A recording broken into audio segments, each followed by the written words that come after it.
नमस्कार सभी विद्यार्थियों को। आपका मैथ साइंस चैनल पे स्वागत है।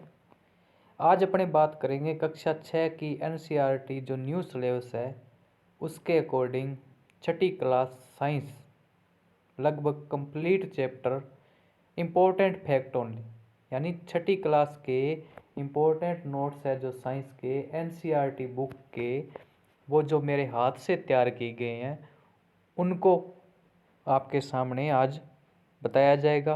और वो नोट्स जो मेरे द्वारा तैयार किए गए हैं, जो रीट के अंदर, सीटेट के अंदर, अदर एग्जाम्स के अंदर जो साइंस आती है, जहाँ से एनसीईआरटी में से क्वेश्चन उठाए जाते हैं, तो वो क्वेश्चन आपको इनमें से मिल जाएंगे। छठी क्लास की है, इसके बाद आपको 7th क्लास की, 8th क्लास की, 9th और 10th सभी क्लासों की आपको एनसीईआरटी शॉर्ट, यानी आप फुल एनसीईआरटी बुक पढ़ोगे तो टाइम लग जाएगा। तो मैंने पढ़ के जो नोट्स तैयार किए गए, यानी जो क्वेश्चन आ सकता है सिर्फ और सिर्फ वो ही मेरा चयन किया गया है कि जो क्वेश्चन एग्जाम की दृष्टि से इम्पोर्टेंट है, यानी इम्पोर्टेंट सभी क्वेश्चन आपको इस वीडियो में मिलेंगे। तो वीडियो देखो तो इस वीडियो को स्किप मत करना, ताकि आपका कोई भी जो डाउट है वो इसमें क्लियर हो जाए।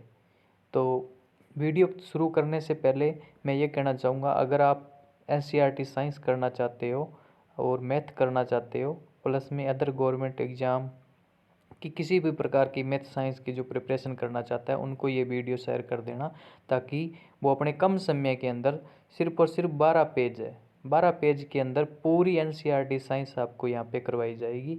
और सभी चैप्टर में से इम्पोर्टेंट क्वेश्चन उठाए गए हैं, इम्पोर्टेंट फैक्ट उठाए गए हैं और मेरे खुद के द्वारा हाथ से तैयार किए गए नोट्स है।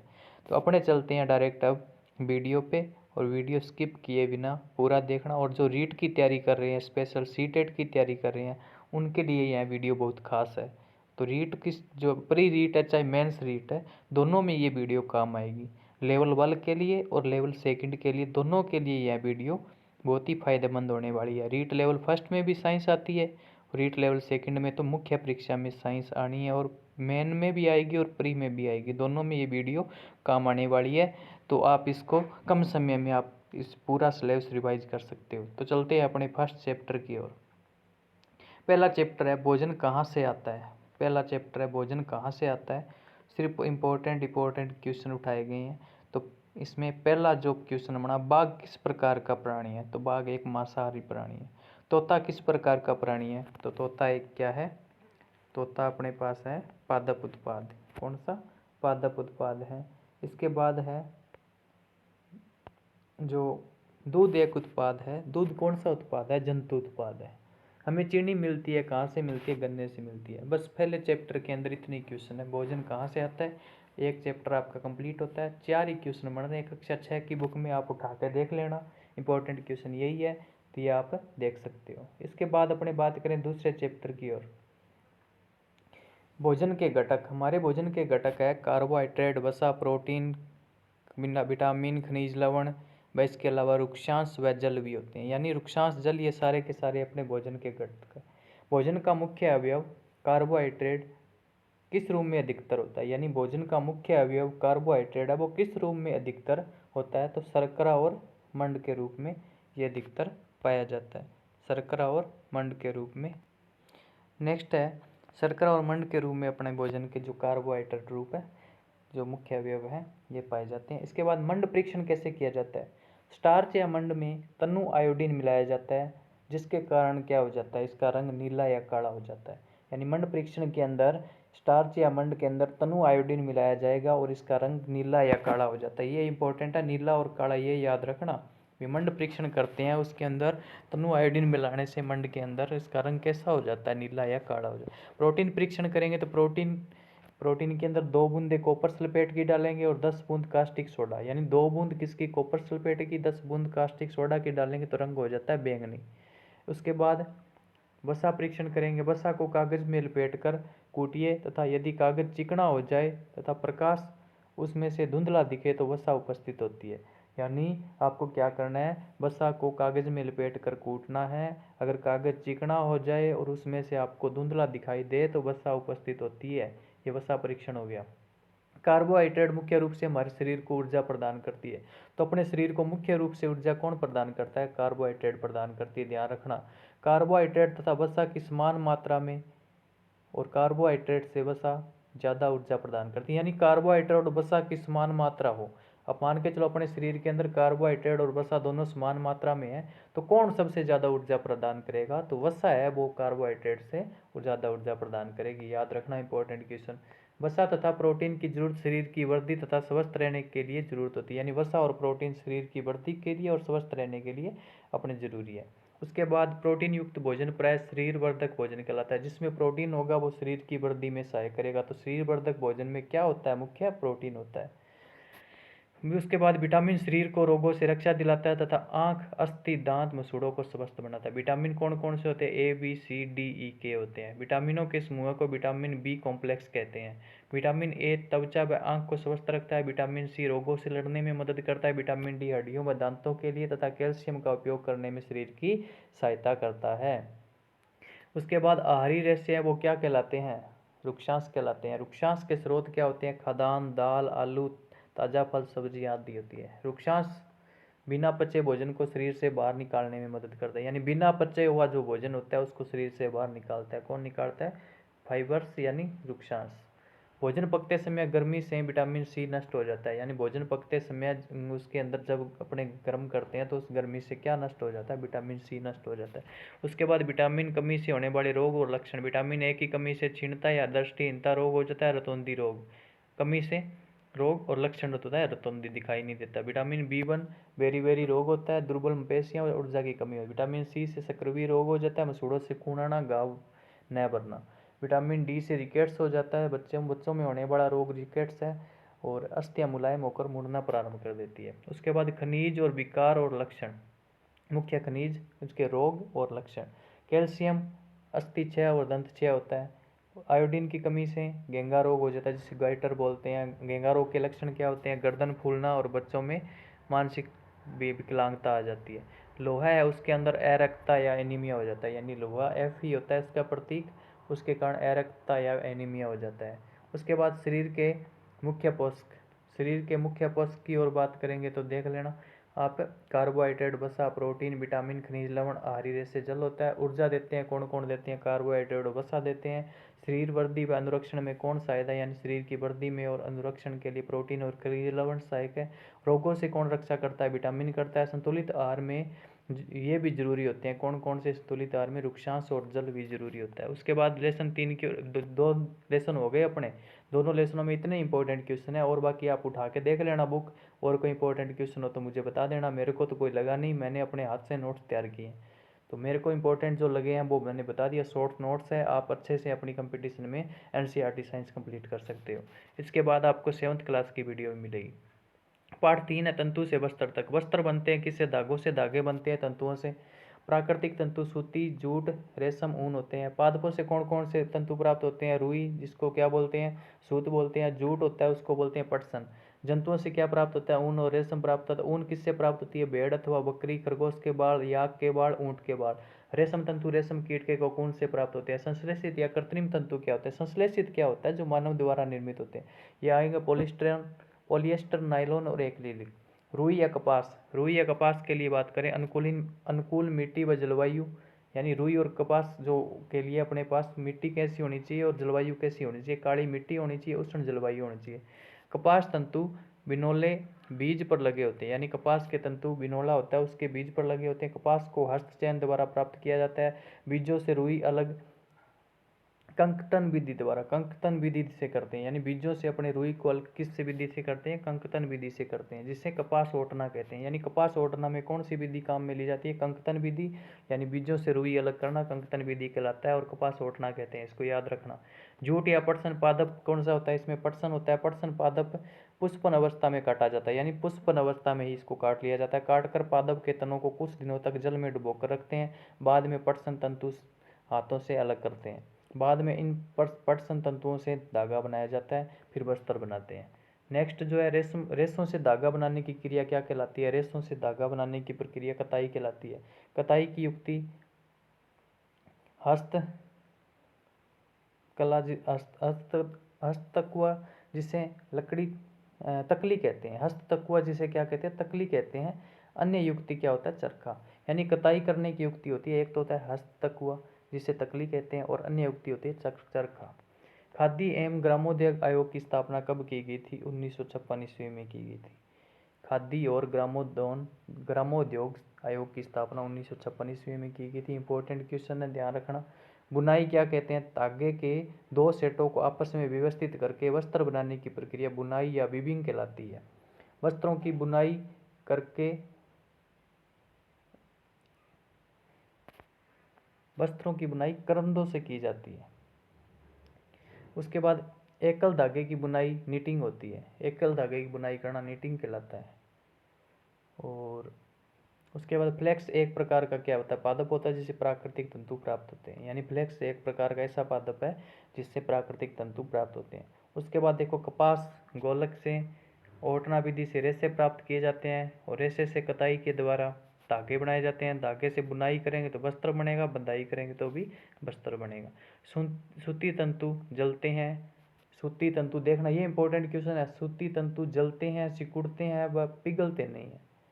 सूती तंतु, सूती होते हैं ना जो तंतु, यानी सूती वस्त्र ही ले लो आप, वो क्या होंगे, सिकुड़ेंगे, जलेंगे भी, पिघलेंगे नहीं, ये ध्यान रखना। सूती होगा। जो रेशमी तंतु होता है, ज्वाला से दूर सिकुड़ता है, वह जल जाता है लेकिन पिघलता नहीं है, ये भी देखो। वह और वह जले मांस जैसी गंध आती है। यानी रेशम तंतु अब जलाएंगे तो मांस जैसी गंध आएगी। ज्वाला से दूर सिकुड़ता है और जल जाता है, और लेकिन पिघलता नहीं है, ये भी नहीं पिघलता। ऊनी तंतु सिकुड़ता है, जलता है लेकिन पिघलता नहीं है। ऊनी तंतु क्या होगा, सिकुड़ेगा, जलेगा भी लेकिन पिघलेगा नहीं, ये भी याद रखना। संश्लेषित रेशे सिकुड़कर जलते हैं, पिघलते भी हैं तथा प्लास्टिक जैसी गंध आती है। ध्यान रखना, इंपॉर्टेंट, बहुत इंपॉर्टेंट है ये 4 लाइनें आपके लिए। उसके बाद तीसरे लेसन में इतने इंपॉर्टेंट क्वेश्चन थे। उसके बाद चौथे लेसन के अंदर वस्तुओं के समूह बनाना। धागों में द्युति यानी चमक होती है, जैसे लोहा, धातुओं में क्या होती है, चमक होती है। वो कौन कौन सी धातु होती है, जैसे लोहा, तांबा, एल्यूमिनियम, सोना आदि। उसके बाद पारभासी वस्तुएं, ऐसे पदार्थ जिससे होकर वस्तुओं को देख सकते हैं लेकिन स्पष्ट नहीं देख सकते, पारभासी वस्तुएं कहलाती है। जैसे तेल लगा हुआ कागज, अपने देखो तेल लगे हुए कागज से अपने किसी वस्तु को देखेंगे तो वो अपने को दिखाई जरूर देगी लेकिन स्पष्ट नहीं दिखेगी, धुंधली दिखाई देगी, तो वो पारभासी वस्तु कहलाता है। ये एग्जाम्पल याद रखना। चौथे क्वेश्चन में सिर्फ ये इतना ही है, चौथे लेसन के अंदर। पांचवें लेसन के अंदर पदार्थों का पृथक्करण, थ्रेसिंग, सूखे पौधों की डंडियों से अनकणों को पृथक करने के लिए जो काम में ली जाती है वो विधि क्या कहलाती है, थ्रेसिंग कहलाती है। निष्पादन, पवनों व वायु के झोंकों द्वारा मिश्रण से हल्के व भारी अवयवों को पृथक करने के लिए जो विधि काम में ली जाती है वो निष्पादन कहलाती है। जैसे हल्का भूसा व भारी अनकण पृथक करना। उसके बाद चालन क्या होता है, छानना होता है। अवसादन, मिश्रण में जल मिलाने पर भारी अवयवों के नीचे तली में बैठना अवसादन कहलाता है। जैसे चावल को पानी में डालने पर चावल नीचे की ओर बैठ जाते हैं। उसके बाद निस्तारण, इनमें से एक क्वेश्चन आता है, निष्पादन, निस्तारण, चालन, जो भी है इनमें से आता है एक क्वेश्चन। निस्तारण क्या होता है, अवसादन जब कर लेते हैं उसके बाद पानी को बिना लाए मिट्टी सहित उड़ेलने की क्रिया क्या कहलाती है, निस्तारण कहलाता है। जिसे तेल व जल को अलग करना। निस्पंदन, निस्पंदन क्या होता है, छानना, जैसे चाय छानना। बाष्पन, बाष्पन क्या होता है, समुद्री पानी से नमक बनाना। बाष्पन विधि द्वारा समुद्री पानी से क्या बनाया जाता है, नमक बनाया जाता है, याद रखना, ये इम्पोर्टेंट है। संघनन, संघनन क्या होता है, अपने वाष्प का जल में बदलना। वाष्प का किस में बदलना, जल में बदलना। वाष्प का जल में बदलना क्या कहलाता है, संघनन कहलाता है। उसके बाद आएगा संतृप्त विलयन। विलयन में और पदार्थ न घुल सके, ऐसा विलयन बना लेते हैं जिसके अंदर और पदार्थ आगे ना घुल सके, तो वह विलयन संतृप्त विलयन कहलाता है। यानी कोई पदार्थ घोल रहे हैं अपने, उसके एक विलयन के एक निश्चित हो जाएगा कि उसके बाद इस पदार्थ को अपने नहीं घोल सकते, तो वो विलयन संतृप्त विलयन कहलाता है। ये 5वें लेसन में से इतने इंपॉर्टेंट थे। उसके बाद छठे लेसन हमारे चारों ओर के परिवर्तन, इसके अंदर नो कोई क्वेश्चन नहीं बन रहा, आप बुक उठा के देख लेना, आपको अगर क्वेश्चन लगे तो मुझे बता देना, पर मेरे को तो कोई क्वेश्चन नहीं लगा भी इसके अंदर हो सकता है। छठी लेसन के अंदर कोई क्वेश्चन नहीं है। उसके बाद 7 नंबर लेसन की ओर चलेंगे। 7 नंबर लेसन की ओर है, पौधों को जानिए। पौधों को जानिए। पौधों को जानिए तो इसके अंदर देखो पौधों के प्रकार आएंगे पहले कि पौधे कितने प्रकार के होते हैं, ये आप देख सकते हो, आपके सामने है। इसकी पीडीएफ चाहिए तो आप मेरा टेलीग्राम चैनल है math science by Rakesh sir, math science by Rakesh sir पे आप जाओगे तो आपको पीडीएफ मिल जाएगी, पीडीएफ अवेलेबल करा दी जाएगी। Math science by Rakesh sir के अंदर जाओगे आपको पीडीएफ मिल जाएगी। अपने थे 7 नंबर लेसन की ओर, 7 नंबर लेसन पे थे, तो 7 नंबर लेसन ये पौधों को जानिए। और इसके बारे में क्या, पहला पौधा आता है साग, झाड़ी और यानी वृक्ष। साग, झाड़ी और वृक्ष। साग क्या होता है? हरे छोटे कोमल तने, हरे छोटे कोमल तले और ज़्यादा शाखाएं नहीं होती, यानी ऐसा पौधा होगा जिसके अंदर हरा होगा, छोटा होगा वो, और कोमल तना होगा, जिसमें क्या होगा? कोमल तना होगा और ज़्यादा शाखाएं नहीं होगी, वो साग के अंदर आ गए। झाड़ी के अंदर शाखाएं तने के आधार के पास से शुरू होती है, यानी झाड़ी के अंदर जो शाखा है वो तने से शुरू होती है और तना कठोर होता है लेकिन मोटा नहीं, याद रखना है। उसके बाद वृक्ष है। वृक्ष के अंदर अपने बात करेंगे, तना होता है वृक्ष का सुदृढ़, यानी बहुत कठोर होता है। शाखाएं ऊंचे से निकलना, यानी शाखा होती है वो वृक्ष में तने के बाद ऊपर जाके शाखाएं निकलती है, वृक्ष होता है अधिक ऊंचाई। जड़ें जिनकी खाने योग्य है, यानी ऐसे बताने अपने को जिनकी जड़ें खाने योग्य होती है, ये इंपॉर्टेंट है। गाजर, मूली, शकरकंद, सलजम और टेपियोका याद रखना इंपॉर्टेंट है। गाजर, मूली, शकरकंद, सलजम, टेपियोका, इनकी जड़ें खाने के काम में ली जाती है। उसके बाद पुष्प नहीं बल्कि पुष्पों का गुच्छ होता है, यानी वो ऐसे अपने को बताना है कि जो पुष्प नहीं होते लेकिन उनके अंदर पुष्पों का गुच्छा पाया जाता है, जैसे गेंदा पुष्प नहीं होता, सूरजमुखी, गुलदाउदी, तीनों याद रखना। गेंदा, सूरजमुखी, गुलदाउदी इंपॉर्टेंट है। पुष्प नहीं है फिर भी इनके अंदर पुष्पों का गुच्छ पाया जाता है। तो आपको ये क्वेश्चन आ सकता है भी इनमें से कौन सा पुष्प नहीं है, तो गेंदा, सूरजमुखी, गुलदाउदी में से कोई ऑप्शन में हो तो आप कर देना। 7 नंबर लेसन में इतना ही। उसके बाद करें बात अपने 8 नंबर लेसन की ओर। 8 नंबर लेसन के अंदर आएगा शरीर में गति, यानी संधियाँ। मेन इंपॉर्टेंट है इसमें संधियाँ। कंदुक खलिका संधि, कंधे यानी अंश मेखला व ह्यूमस की संधि, श्रेणी मेखला तथा फीमर की संधि। ये कंदुक जो इसके नाम है कंदुक खलिका संधि, है ना। कंधे या अंश मेखला, ह्यूमन की संधि, श्रेणी मेखला या फीमर की संधि। और ये कंदुक खलिका संधि है जो सभी दिशाओं में गति कर सकती है। क्या कर सकती है? सभी दिशाओं में गति कर सकती है। दुराग्र संधि क्या होती है? गर्दन व सिर को जोड़ने वाली संधि होती है। सिर क्या होता है? दुराग्र संधि से आगे पीछे होता है, दाएं बाएं गति करता है। हिंज संधि होता है कब्जा संधि, कोहनी व घुटने की संधि होती है, आगे पीछे एक ही दिशा में गति करती है, यानी ये ओनली एक ही दिशा में गति करती है, ध्यान रखना। हिंज संधि। अचल संधि ऊपरी जबड़े व कपाल की संधि होती है।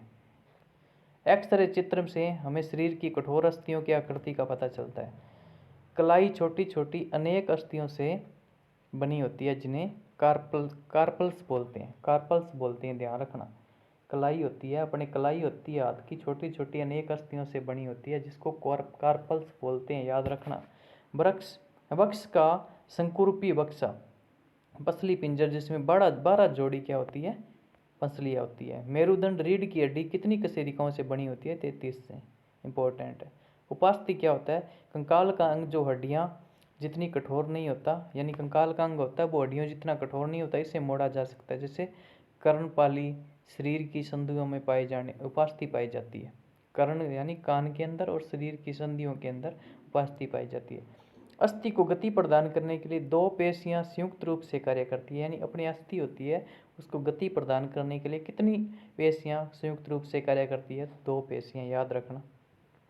पेशियों की संकुचन यानी लंबाई में कमी होती है की अवस्था में यह छोटी, कठोर व मोटी हो जाती है, यानी पेशियों के जब लंबाई में कमी होगी तो ये कठोर हो जाएगी, छोटी हो जाएगी और मोटी, छोटी भी हो जाती है और कठोर हो जाती है और मोटी, यानी वैसे छोटी होके फिर मोटी ऐसे फुलावट में लगती है अपने को, वह अस्थि को खींचती है। केंचुए में अस्थियां नहीं होती, ये याद रखना। केंचुए के अंदर कोई अस्थि नहीं होती। यह अपने शरीर पर उपस्थित बालनुमा सूक व पेशियों के संकुचन व विस्तारण की सहायता से चलता है। घोंगे के ऊपर कवच होता है जिसे बाह्य कंकाल बोलते हैं, लेकिन यह अस्थियों का नहीं बना होता। घोंगा दृढ़ पेशियों से बने पैरों से चलता है। तिलचट्टा या कॉकरोच, इसमें बाह्य कंकाल होता है तथा यहाँ 3 जोड़ी टांगों की सहायता से चलता है, यानी 3 जोड़ी टांगे यानी 6 टांगे होती है। बक्स में 2 जोड़ी पंख भी होते हैं। बक्स के अंदर कितने जोड़ी पंख होते हैं? 2 जोड़ी, यानी ध्यान रखना 4 पंख होते हैं। पैर की पेशियाँ चलने में व वक्ष की पेशियाँ उड़ने में सहायता करती है, यानी पैर की पेशियाँ तो चलने में सहायता और वक्ष की पेशियाँ उड़ने में सहायता करती है।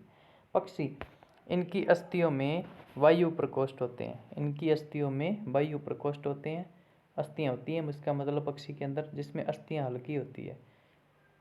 पक्षी है अग्रपाद की अस्थियाँ रूपांतरित होकर पंख बनाती है और कंधे की अस्थियाँ मजबूत तथा वक्ष की अस्थियाँ उड़ने वाली पेशियों को जकड़े रखती है। मछली आकृति धारारेखीय होती है, आगे पीछे से नुकीली होती है। मछली का कंकाल दृढ़ पेशियों से ढका रहता है। सर्प का मेरुदंड लंबा, पेशियाँ क्षीण व असंख्य होती है, यानी इसके अंदर बहुत ज़्यादा सांप के अंदर पेशियाँ पाई जाती है, बहुत संख्या के अंदर पेशियाँ होती कमज़ोर है लेकिन बहुत ज़्यादा होती है। मेरुदंड बहुत लंबा होता है।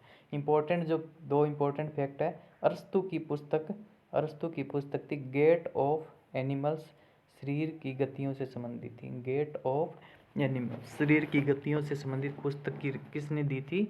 अरस्तु ने दी थी, गेट ऑफ एनिमल्स, याद रखना। उसके बाद अंतर्राष्ट्रीय योग दिवस कब मनाया जाता है? 21 जून को। पाठ नंबर 9, सजीव विशेषताएं एवं आवास, यानी सजीव, उनकी विशेषता और आवास के बारे में बात करेंगे अपने।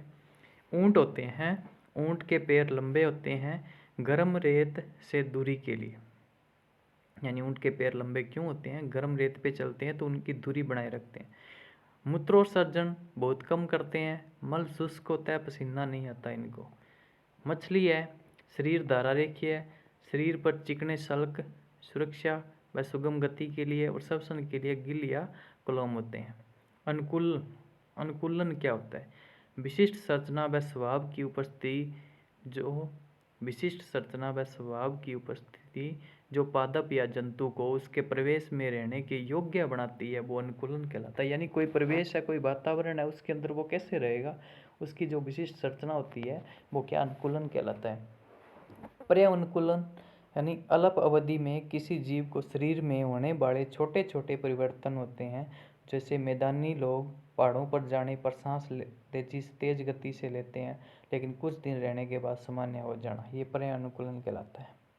मरुस्थल चूहे व सांप के पैर लंबे नहीं होते, लेकिन दिन की तेज गर्मी से बचने के लिए भूमि में गहरे बिलों में चले जाते हैं। यानी मरुस्थल के अंदर चूहे व सांप पाए जाते हैं और ये इनकी तेज गर्मी होती है, ये गहरे बिलों में चले जाते हैं। उसके बाद मरुस्थल के अंदर मरुस्थलीय पौधों में बाष्पोत्सर्जन में बहुत कम मात्रा जल की निकलती है, यानी मरुस्थलीय पौधे होते हैं उनके जो बाष्पोत्सर्जन करते हैं तो कम मात्रा में जल निकलता है। पत्तियां अनुपस्थित होती है या बहुत छोटी होती है तथा कईयों में कांटों के रूप में बदल जाती है। नागफणी में पत्ती जैसी संरचना उसका तना है जो प्रकाश संश्लेषण करता है। तना एक मोटी मोम परत से ढका रहता है, ध्यान रखना। मरुस्थलीय पादपों की जड़ों जमीन में बहुत गहरी होती है। मरुस्थलीय पादप होते हैं उनकी जड़ें जमीन में बहुत गहरी होती है, याद रखने वाली बात है। उसके बाद अपनी बात करें पर्वतीय क्षेत्र। पर्वतीय क्षेत्र के अंदर वृक्ष सामान्यतः क्या होते हैं? शंक्वाकार, पत्तियां कुछ पादपों में सुई जैसी व शाखाएं तिरछी, जिससे वर्षा जल व बर्फ नीचे खिसक सके। उसके बाद जंतुओं में मोटी त्वचा या फिर ठंड से बचाव करती है। याक क्या होता है? शरीर पर गर्म रखने के लिए लंबे बाड़ होते हैं। याक के अंदर क्या होते हैं? पर्वतीय क्षेत्रों में याक पाया जाता है और इसके अंदर गर्म रखने के लिए लंबे बाड़ पाए जाते हैं। इसमें पहाड़ी तेंदुआ होता है, उसके अंदर शरीर पर फर पाए जाते हैं गर्म से बचने के लिए। और पहाड़ी बकरी होती है, यानी पर्वतीय क्षेत्रों में बकरी भी पाई जाती है, उसके अंदर मजबूत खुर होते हैं वो चट्टानों पर चलने के लिए। तो भाई ये याद रखने वाली बातें हैं आपके। तो ये वीडियो आपको अगर अच्छी लग रही है तो आप इनको, यानी आपको लग रहा है अभी कुछ मेहनत की गई है नोट्स बनाने में, यानी पूरी बुक पढ़ के फिर ये नोट्स तैयार किए गए हैं। पूरी बुक पढ़ के रीड के अंदर जो नोट्स हैं वो तैयार किए गए हैं। तो आप रीड के अगर स्टूडेंट हो तो आपके लिए बहुत फ़ायदेमंद होने वाली है रीड, सीटेट या अदर कंपटीशन जहाँ पे एनसीईआरटी साइंस आती है, तो आपके लिए बहुत ही इंपॉर्टेंट ये वीडियो है। तो जो भी भाई आप रीड की तैयारी कर रहे हैं तो आप आगे शेयर करना, ताकि उनको भी इस प्रकार के कम समय के अंदर आप कक्षा 6 की एनसीईआरटी साइंस आप निकाल दो। इसके बाद आपको 7th 8th के नोट्स भी इसी तरीके से आपको मिल जाएंगे। उसके लिए आप मेरा टेलीग्राम चैनल ज्वाइन कर सकते हो, math science by Rakesh sir, ताकि आपको इसका तुरंत ही आपको सूचना मिल जाए और आप इससे जल्दी से जल्दी अपना सिलेबस कवर करो। उसके बाद अपने बात करेंगे घास जो सतल है, शेर का मटमैला रंग शिकार को पकड़ते समय छिपने में सहायक है। यानी मटमैला रंग होता है शेर का, ये शिकार को पकड़ते हैं तो इनके अंदर अपने को दिखेगा नहीं भी ये कैसा ये छिप जाता है, इसका पता नहीं चलता कहाँ पे। अगले पैर के नाखून होते हैं वो लंबे होते हैं, आगे वाले पैर के नाखून इसके शेर के लंबे होते हैं। हिरण में पौधे व तने चबाने के लिए मजबूत दांत, लंबे कान होते हैं जो शिकार की गतिविधि की जानकारी देते हैं। पार्श्व आंखों में प्रत्येक दिशा में देखने के लिए सहायक है, यानी जो आंखें होती है उसकी जो उसको प्रत्येक दिशा में देखने की सहायता होती है और तेज गति से भागने में सहायक होता है। उसके बाद समुद्र के अंदर बात करें, समुद्र के अंदर मछलियों का धारा रेखीय शरीर में गमन में सहायक है, यानी जो मछलियों का धारा रेखीय शरीर है वो उसके समुद्र के अंदर उनका गमन गति करने में सहायता करता है। जल में श्वास लेने के लिए इनमें गिल्स या कलोम होते हैं। उसके बाद डॉल्फिन तथा बेहल जैसे जंतुओं में गिल नहीं होते। डॉल्फिन और बेहल जैसे जंतुओं में कोई गिल नहीं होता।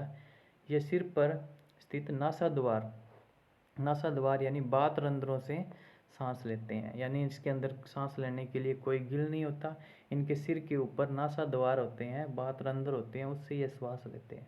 उसके बाद मेंढक जो होता है उसके अंदर मेंढक के पश्चपाद यानी पीछे के जो पैर होते हैं वो जाल युक्त पदांगुली होती हैं जो उसे तैरने में सहायता प्रदान करते हैं। तब पश्चपाद क्या होते हैं, इनके लंबे व मजबूत होते हैं मेंढक के। तो अब देखो नेक्स्ट, सभी सजीवों के लिए भोजन की आवश्यकता होती है। सभी सजीवों में वृद्धि होती है। केंचुआ त्वचा द्वारा श्वसन करता है। याद रखना, मछली गिल द्वारा श्वसन करती है और सजीव उद्दीपन के प्रति अनुक्रिया करते हैं। छुई मई यानी गुल मेहंदी में स्पष्ट अनुक्रिया देखने को मिलती है। ये भी अपने सजीव का ही भाग है। छुई मुई में स्पष्ट अनुक्रिया आपको देखने को मिलेगी। सभी सजीव उत्सर्जन करते हैं, सभी सजीव प्रजनन करते हैं। गेहूं की बोरी में गर्मी उत्पन्न होती है, यह बीजों के श्वसन के कारण होती है। अब गेहूं की बोरी आप देख लेना, जहाँ पे गेहूं रखा हुआ है तो उनके अंदर आपको गर्मी, हाथ डालोगे तो उसके अंदर आपको गर्मी महसूस होगी। वो किस कारण होगी, क्योंकि उनके बीजों के श्वसन, यानी वो बीज भी क्या कर रहे हैं, श्वसन कर रहे हैं, उनके कारण होती है। अब अपने बात करें नेक्स्ट चैप्टर 10 की ओर, गति एवं दूरियों का मापन। गति और दूरियों का मापन। तो ये वीडियो आपको शेयर करना सभी स्टूडेंट के पास, ताकि रीट वाले सभी स्टूडेंट को फ़ायदा हो जाए। और इसी तरह की वीडियो आपको टेलीग्राम चैनल मैथ साइंस वगैरह के सर पे आपको मिल जाएगी। उसके बाद गति एवं दूरियों का मापन की बात करें, सन 1790 में फ्रांसीसियों ने मापन की एक मानक प्रणाली की रचना की, जिसे मीटरी पद्धति कहते हैं। यानी 1790 में किसने मीटरी पद्धति की रचना की थी, तो फ्रांसीसियों ने की थी। लंबाई का एसआई मात्रक क्या होता है, मीटर होता है। 1 मीटर में 100 सेमी होते हैं, 1 सेमी में 10 मिलीमीटर होते हैं, 1 किलोमीटर में 1000 मीटर होते हैं। 1 किलोमीटर में कितने मीटर होते हैं, 1000 मीटर। उसके बाद वस्तुओं की सरल रेखा के अनुदिश गति को सरल रेखीय गति कहते हैं। यानी वस्तुओं की जो सरल रेखा के अंदर जो गति होती है, सरल रेखा के अंदर वस्तु गति करते हैं, उनको सरल रेखीय गति कहते हैं। उसके बाद बात करें, बिजली के पंखे की गति तथा घड़ी के सुई की गति वर्तुल गति होती है। यानी बिजली का पंखा और घड़ी की सुई की गति वर्तुल गति होती है। कोई एक निश्चित समय अंतराल के बाद अपनी गति को दोहराती है तो इसे आवर्ती गति कहते हैं। यानी एक निश्चित समय के बाद वापस वही उसी तरीके से गति करना, तो दोहराना यानी आवर्ती गति कहलाता है। जैसे लोलक की गति, वृक्ष की शाखाओं की गति, झूला झूलते समय बच्चों की गति, यानी और सितार की डोरी की गति, ढोल की झिल्ली की गति, सिलाई मशीन की सुई की गति, ये सारे के सारे आवर्ती गति में आते हैं। याद रखना इंपॉर्टेंट है, गतियों से पूछ सकता है आपको क्वेश्चन।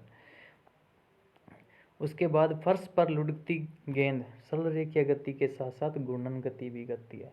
यानी फर्श पर जब गेंद लुढ़क रही है, ये सरल रेखीय गति भी करेगी और घूर्णन भी गति करेगी, दोनों गति करेगी। इंपॉर्टेंट क्वेश्चन है, आपको क्वेश्चन आ जाएगा फर्श पर लुढ़कती गेंद किस प्रकार की गति करती है। ऑप्शन होंगे सरल रेखीय गति, नंबर 2 होगा घूर्णन गति, नंबर 3 होगा घूर्णन और सरल रेखीय गति, या 4 नंबर होगा अन्य गति दे देगा, या फिर कोई गति नहीं। और उसके अंदर आपको लिखना है दोनों, यानी सरल रेखीय गति और घूर्णन गति, दोनों गति होती है। तो ये आपको ध्यान रखना है। और अब की बार जो रीट होने वाली है उसके अंदर ध्यान रखना 5 ऑप्शन होंगे, यानी एक होगा, जो कोई भी ऑप्शन नहीं चूज किया तो 5वां ऑप्शन करना है। तो ध्यान रखना 10 अगर आप खाली छोड़ देते हो तो उसके बाद आपको डिवेयर घोषित कर दिया जाएगा, आप कोई भी एग्जाम नहीं दे पाओगे। तो कोई भी रीड पर ही रीड है, उसके अंदर कोई नेगेटिव नहीं है, तो सभी क्वेश्चन करके आने हैं आपको, कोई भी खाली नहीं छोड़ेगा। छोड़ दिया तो आप अपना मतलब 10 क्वेश्चन अगर खाली, और एक क्वेश्चन खाली रहा तो उसका नेगेटिव भी है। वैसे नेगेटिव नहीं है, लेकिन अगर आपने एक भी क्वेश्चन नहीं किया तो उसका नेगेटिव होगा, और 10 से ज़्यादा अगर आपने नहीं किए तो आपको परीक्षा से बाहर कर दिया जाएगा और अन्य परीक्षा भी आप नहीं दे पाओगे। उसके बाद गति समय के साथ स्थिति में परिवर्तन को गति कहते हैं। यानी समय के साथ जब स्थिति में परिवर्तन को गति कहते हैं, स्थिति में इस परिवर्तन को दूरी मापन से ज्ञात कर सकते हैं। यानी जो समय के साथ जो गति करेगा उसमें जो परिवर्तन होंगे उसको गति कहेंगे, और जो स्थिति में जो परिवर्तन होगा उसको दूरी मापन से ज्ञात कर सकते हैं। उसके बाद प्रकाश, छाया एवं परावर्तन। प्रकाश, छाया और परावर्तन। प्रकाश क्या होता है? सरल रेखा के अनुदिश गति करता है। प्रकाश किस रेखा में गति करता है? सरल रेखा के अनुदिश गति करता है। उसके बाद अपनी बात करें, अपारदर्शी वस्तुएं प्रकाश को रोककर छाया बनाती है। यानी अपारदर्शी वस्तुएं होती है, उनके आगे प्रकाश आ गया तो वो क्या बना देती? प्रकाश को रोक लेगी और उस वस्तु की छाया अपने को दिखाई देगी। तो 11 नंबर चैप्टर में 2 ही क्वेश्चन बना रहे हैं, प्रकाश, छाया और परावर्तन। परावर्तन का आप ध्यान रखना, परावर्तन के नियम है वो इस छठी क्लास में आपको नहीं है इतने, लेकिन आगे की वीडियो आएगी उसके अंदर आपको इसके परावर्तन के बारे में पूरा बताया जाएगा। परावर्तन क्या होता है? जब प्रकाश की एक किरण किसी पथ से टकराकर वापस उसी माध्यम में चली जाए, यानी जितने कोण से वो टकराएगी उतने ही कोण से वापस उसी दिशा में चली जाए, वो प्रकाश का परावर्तन कहलाता है। और कोण उनके आपस में बराबर होते हैं। और प्रकाश के परावर्तन के 3 नियम है, वो भी याद रखना, ठीक है ना। वो आगे की वीडियो में आपको मिल जाएंगे, क्योंकि आगे की वीडियो में फुल आपको परावर्तन के बारे में, अपवर्तन के बारे में बताया जाएगा। अपवर्तन, परावर्तन और उसके अंदर जो पूर्ण आंतरिक परावर्तन है वो सब के सब आपको आगे की वीडियो में मिल जाएंगे। उसके बाद विद्युत तथा परिपथ। विद्युत सेल में एक धातु की टोपी तथा दूसरी ओर धातु की डिस्क, जिसको चक्रिका कहते हैं, होती है। टोपी धनात्मक होती है और चक्रिका होती है जो वो ऋणात्मक होती है।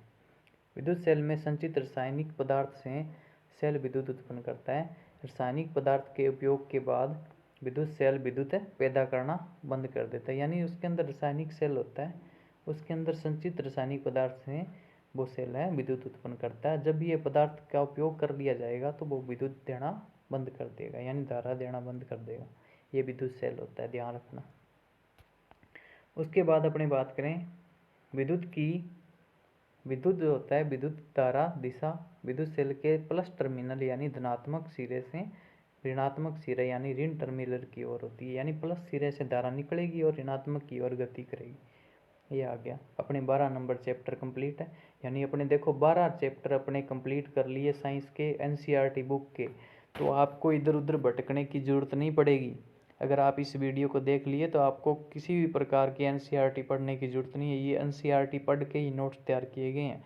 इंपॉर्टेंट क्वेश्चन आपको मिल गए इसके अंदर, और जो ये वीडियो देखेगा उसके लिए एनसीईआरटी आपको 1 घंटे के अंदर कवर हो जाएगी। यानी एनसीईआरटी साइंस कक्षा 6 कंप्लीट होने वाली है। उसके बाद 13 नंबर चैप्टर की ओर बात करें तो 13 नंबर चैप्टर देखो, चुंबकों का मनोरंजन, यानी चुंबक के बारे में बताया गया है। चुंबक के बारे में बताया गया। इसकी खोज कैसे हुई थी? यूनान के मैग्नस द्वारा, जो कि एक गडरिया था, यानी इसकी खोज की थी यूनानी वैज्ञानिक, यूनान का एक गडरिया था मैग्नस, यानी इसी के नाम से इसका नाम मैग्नेट रखा गया। कुछ लोगों का मानना है कि मैग्नीसिया नामक स्थान पर इसे सबसे पहले पाया गया, यानी कुछ लोग तो कह रहे हैं यूनान के मैग्नस द्वारा की गई थी और जो एक गडरिया था, और कुछ लोग ये मान रहे हैं कि मैग्नीसिया नामक स्थान पर इसे सबसे पहले पाया गया। चुंबक को क्या नाम दिया गया? मैग्नेटाइट नाम दिया गया। मैग्नेटाइट में लोहा होता है। लोहे के टुकड़े से बना चुंबक कृत्रिम चुंबक कहलाता है, यानी लोहे के टुकड़ों से बना चुंबक क्या कहलाता है? कृत्रिम चुंबक कहलाता है। चुंबकीय पदार्थ कौन से होते हैं, अचुंबकीय पदार्थ कौन से होते हैं, इनके बारे में बात करेंगे। तो जो पदार्थ चुंबक की ओर आकर्षित होते हैं वो चुंबकीय पदार्थ कहलाते हैं, जैसे लोहा, निकल, कोबाल्ट। ये एग्जाम्पल जरूर याद रखना। चुंबकीय पदार्थ निम्न में से कौन सा है? लोहा, निकल और कोबाल्ट। अचुंबकीय पदार्थ, जो पदार्थ चुंबक की ओर आकर्षित नहीं होते वो क्या कहलाते हैं? अचुंबकीय पदार्थ, जैसे लकड़ी, प्लास्टिक की वस्तुएं मान लो। चुंबक के दो ध्रुव होते हैं, उत्तरी ध्रुव N, दक्षिणी ध्रुव S। समान ध्रुव एक दूसरे को प्रतिकर्षित करते हैं और असमान ध्रुव एक दूसरे को आकर्षित करते हैं। उसके बाद चुंबक को गर्म करने, हथौड़े से पीटने तथा ऊंचाई से गिराने पर वह अपना चुंबकीय गुण खो देती है, यानी अपने चुंबक को गर्म करेंगे, हथौड़े से पीटेंगे या फुल ऊंचाई से अपने उसको गिरा दिया तो उसके अंदर कोई भी चुंबक का गुण नहीं रहेगा, वो अपना चुंबकीय गुण खो देती है। उसके बाद अपनी बात करें, चुंबकों को लकड़ी के टुकड़ों से पृथक करके इनके सिरों पर नरम लोहे के दो टुकड़े लगाने चाहिए, यानी चुंबकों को लकड़ी के टुकड़ों से पृथक करना और इनके सिरों पर नरम लोहे के दो टुकड़े लगाने चाहिए, ये याद रखना। 14 नंबर में नो क्वेश्चन। जल है, जल का सूत्र याद रखना भी, H2O, यानी दो हाइड्रोजन और एक ऑक्सीजन। H2O इसका सूत्र होता है, ये इंपॉर्टेंट है, ये याद रखना और इसमें अंदर कोई क्वेश्चन नहीं बन रहा। उसके बाद 15 नंबर की ओर बात करें, चैप्टर की ओर, तो 15 नंबर चैप्टर देखो, वायु का घटक जो जलने में सहायक होता है वो कौन सा है? ऑक्सीजन। वायु का बड़ा भाग जो जलने में सहायक नहीं है, कार्बन डाइऑक्साइड। बड़ा भाग कैसे है? यानी सबसे ज़्यादा मात्रा में वायु में पाया जाता है और कार्बन डाइऑक्साइड, और ये जलने में सहायक नहीं होता, यानी जो जलने में सहायता करता है, जैसे ऑक्सीजन है, अपने बाहर कोई वस्तु जला रहे हैं तो उसके अंदर जलाने, उस वस्तु को जलाने के अंदर कोई कागज जल रहा है तो उसको जलाने में कौन सहायक है? ऑक्सीजन सहायक है। उसके बाद वायु में नाइट्रोजन व ऑक्सीजन की मात्रा कुल वायु का कितना हिस्सा बनाती है? यानी नाइट्रोजन और ऑक्सीजन वायु के अंदर कितनी पाई जाती है? जो कुल वायु का होता है वो 99% होता है। नाइट्रोजन व ऑक्सीजन की मात्रा कुल वायु का भाग होता है 99%। शेष CO2 व अन्य गैस वायु का घटक होते हैं, वो कितनी होती हैं? 1% होते हैं। 1% होते हैं कार्बन डाइऑक्साइड और अन्य गैस। उसके बाद अपने बात करेंगे नेक्स्ट जो बचा है ये चैप्टर उसके बारे में। तो अब ये वीडियो आपको अच्छी लग रही है तो इसको लाइक कर देना, सब्सक्राइब कर देना चैनल को, ताकि आपको इसी तरह के वीडियो मिलते रहें। आपको कम समय के अंदर पूरी, यानी आप पढ़ के देखोगे तो आपको ये 16 लेसन है, मान लो 16 लेसन करने के अंदर आपको कम से कम 16 दिन लगते, 16 नहीं तो 10 दिन तो मान के चलो। यानी जो जिसने कर लिया उसके लिए है, लेकिन जिसने नहीं किया उसके लिए बहुत टफ है NCERT पढ़ना। तो आपको देखो इम्पोर्टेंट फैक्ट आपको इस चैनल पे आपको मिले हैं, तो चैनल को सब्सक्राइब करना और आगे शेयर करना, ताकि ये वीडियो सभी के पास पहुंचे और सारे ये देख के अपनी तैयारी है उसको और मजबूत करें। तो आपको 16 के 16 चैप्टर आपको लगभग 1 घंटे के अंदर मिल रहे हैं, यानी NCERT साइंस कक्षा 6 इसमें कंप्लीट होने वाली है। और इसके बाद आपको तुरंत 1 या 2 दिन के अंदर कक्षा 7 की NCERT जो हस्तलिखित नोट्स हैं मेरे द्वारा तैयार किए गए हैं वो आपको मिल जाएंगे।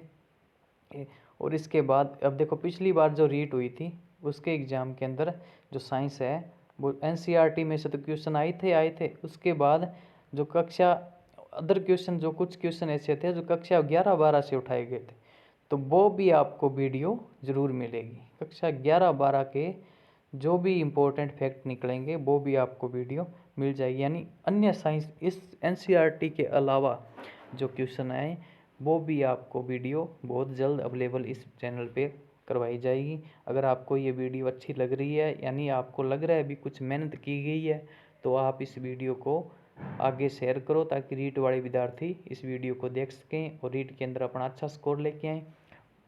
और रीट परीक्षा आपको बता दूं, रीट परीक्षा 2025 के अंदर जनवरी के अंदर होने वाली है और इसके फार्म में लगभग 7 से 10 दिन के बाद इसका नोटिफिकेशन आने वाला है और नोटिफिकेशन आते ही तुरंत फॉर्म अप्लाई किए जाएंगे। फॉर्म अप्लाई होने के बाद इसके अंदर अपने क्या करेंगे, आगे जो आपको फॉर्म के बाद जस्ट आपको 2 महीने का टाइम मिलेगा और 2 महीने बाद आपकी जो है प्री एग्ज़ाम रीट का करवाया जाएगा। और इसके जो सेंटर है वो आपको यहाँ डिस्ट्रिक्ट लेवल पे ही मिल जाएंगे, क्योंकि इसको आरबीएससी करवाएगा अजमेर। तो एनसीईआरटी में से क्वेश्चन उठाते हैं, तभी मैं ये वीडियो आपके लिए लेके आया हूँ ताकि रीट लेवल फर्स्ट और लेवल सेकंड के जो विद्यार्थी है, प्री और मेंस दोनों के लिए ये वीडियो, ऐसे नहीं है भी प्री में काम आएगी, प्री और मेंस दोनों के लिए ये वीडियो है। तो आप इस वीडियो को ध्यान से देखना। अगर एक बार में समझ नहीं है तो एक बार और देख लेना, दोबारा देखोगे तो आपको सब क्लियर हो जाएगा। यानी आपको सब और आपको ये वीडियो आप देख के आप बुक में क्वेश्चन मिलाना भी, ये क्वेश्चन आपको उसमें मिल रहे हैं कि नहीं। तो आपको ये प्रत्येक लाइन आप देखोगे तो एनसीईआरटी से उठाई गई है। तो पाठ नंबर 16 की बात करें, कचरा संग्रहण एवं निपटान। कचरा संग्रहण एवं निपटान, तो कुछ पदार्थों के विघटित और खाद्य में परिवर्तित होने की प्रक्रिया को कंपोस्टिंग कहते हैं। यानी कुछ पदार्थों के विघटित और खाद में परिवर्तित होने की प्रक्रिया क्या कहलाती है, कंपोस्टिंग कहलाती है। उसके बाद नीला कूड़ादान है, वो किसके लिए उपयोगी होता है, यानी नीला कूड़ादान होता है वो किसके लिए उपयोगी होता है, पुण्य उपयोगी पदार्थ जैसे, यानी जिसका दोबारा उपयोग किया जा सके वो नीले कूड़ेदान के अंदर डाले जाएंगे। जैसे प्लास्टिक, धातुएं, कांच, ये नीले कूड़ेदान के अंदर होते हैं। हरा कूड़ादान है, उसके अंदर रसोई तथा पादप व जंतु अपशिष्ट डालने के लिए उसमें, यानी रसोई के जो अपशिष्ट होते हैं, पादप एवं जंतु अपशिष्ट होते हैं, पादप यानी पेड़ पौधे और जंतु अपशिष्ट, उनको डालने के लिए हरे कूड़ेदान का उपयोग किया जाता है। उसके बाद आएगा वर्मी कंपोस्ट। वर्मी कंपोस्ट क्या होता है, वर्मी कंपोस्ट लाल केंचुओं से कंपोस्ट बनाने की विधि, लाल केंचुओं से कंपोस्ट बनाने की विधि होती है। लाल केंचुओं में दांत नहीं बल्कि एक विशेष संरचना जिसे गिजर्ड होती है। यानी लाल केंचुओं के अंदर दांत नहीं होते, जो खाद बनाते हैं वो किससे बनाते हैं, एक विशेष संरचना उसमें पाई जाती है, गिजर्ड होती है, जो भोजन को क्या करता है, पीसने का कार्य करता है। यानी वर्मी कंपोस्ट होते हैं, ये केंचुए होते हैं, उनके लिए जो है वो खाद जो बनाते हैं वो उनके लिए भोजन के लिए आप वो उपयोग करते हैं, जिसके कारण अपने को वो वर्मी कंपोस्टिंग खाद अपने को प्राप्त होती है। और इनके अंदर गिजर्ड पाया जाता है और ये खाद बनाने के लिए इनके अंदर कोई दांत नहीं होता, ये इंपॉर्टेंट है। लाल केंचुआ एक दिन में अपने शरीर के भार के बराबर आहार खाता है। यानी उसका शरीर का जितना भाग होगा, जितना भार होगा, जितना वजन होगा, उसके बराबर वो है अपना आहार खाएगा। ये याद रखने वाली बातें। तो ये 16 लेसन कंप्लीट हो गए, लगभग कंप्लीट है। और ये आपको 16 के 16 लेसन कक्षा जो है 6, कक्षा 6 एनसीईआरटी आपको कंप्लीट वीडियो यानी पूरी मैराथन क्लास आपको लगा दी गई है। इसके अंदर इसकी पीडीएफ आपको चाहिए तो मेरे टेलीग्राम चैनल पर आ जाना, ये पीडीएफ आपको सेम ही उसी के अंदर मिल जाएगी। और ये वीडियो आप एग्ज़ाम टाइम के अंदर और देखोगे तो और फ़ायदा होने वाला है, क्योंकि उस समय इतने ऐसे रहता है कि पता नहीं कैसे अपने कंप्लीट करेंगे। लास्ट टाइम ऐसा होता है एग्ज़ाम टाइम, जिसके अंदर अपने को ऐसा लगता है कि अपने कुछ पढ़ा हुआ नहीं है, कैसे होगा, तो एनसीईआरटी कैसे पढ़ें, इतना थोड़ी होता है। तो आप एग्ज़ाम टाइम के अंदर ये वीडियो देख लेना, आपको जल्दी से जल्दी आप अपना सिलेबस कवर कर लोगे। और ये सारे के सारे लेसन लगभग कंप्लीट है, आपको इसके अंदर करवा दिए गए हैं। और आगे की जो वीडियो है वो कक्षा 7 की आने वाली है। कक्षा 7 एनसीईआरटी साइंस आपको जल्दी आपको उपलब्ध करा दी जाएगी। और मेरे टेलीग्राम चैनल है जो math science by Rakesh sir, उसको ज्वाइन कर लेना, और ताकि आपको उसके अंदर वीडियो का अपडेट आ जाए। और इस यूट्यूब चैनल को भी सब्सक्राइब कर लेना, नोटिफिकेशन जो है ऑन करके रखना, ताकि आपको जो वीडियो आते ही तुरंत आपको पता चल जाए भी ये वीडियो जो एनसीईआरटी की अपने को मिल गई है। इसके अलावा आपको एनसीईआरटी जो है, जो हमारा राजस्थान, यानी हमारा राजस्थान कक्षा 6 से 10 तक की जो एनसीईआरटी जीके की जो बुक है, हमारा राजस्थान यानी राजस्थान जीके है, उसकी पीडीएफ और उसका जो कंटेंट है आपको एनसीईआरटी का इसी तरीके से शॉर्ट किया हुआ आपको यानी मिल जाएगा। आपको ज़्यादा मतलब ऐसे पूरा पढ़ेंगे तो एक लेसन के अंदर अपने को 20 दिन एक लेसन ऐसा है 10वीं क्लास के अंदर एनसीईआरटी के अंदर, जो दूसरा है पता नहीं पहला लेसन है, उसको पढ़ने में राजा महाराजा वाला है, उसको पढ़ने में 20 से 25 दिन लग जाते हैं। और आप मेरे द्वारा नोट्स तैयार किए हुए आप देखोगे तो उसके अंदर आपको 1 घंटे के अंदर पूरी 10वीं क्लास की एनसीईआरटी कंप्लीट करवा दी जाएगी, और सारे क्वेश्चन होंगे उसके अंदर। ऐसे नहीं है भी कोई भी क्वेश्चन छोड़ा होगा, छोटे नहीं होंगे। आप उसको आप बुक के अंदर देखना भी, इस चैप्टर में से, इस चैप्टर के अंदर, इस पैसेज के अंदर से अपने को ये क्वेश्चन मिल रहा है तो ये इसमें है या नहीं, आप देखोगे तो आपको पता चल जाएगा। तो आपको अब मिलते हैं अपने नेक्स्ट वीडियो में। ये वीडियो अगर आपको अच्छी लगी है तो लाइक करना, शेयर करना और चैनल को सब्सक्राइब करना। तो धन्यवाद सभी दोस्त।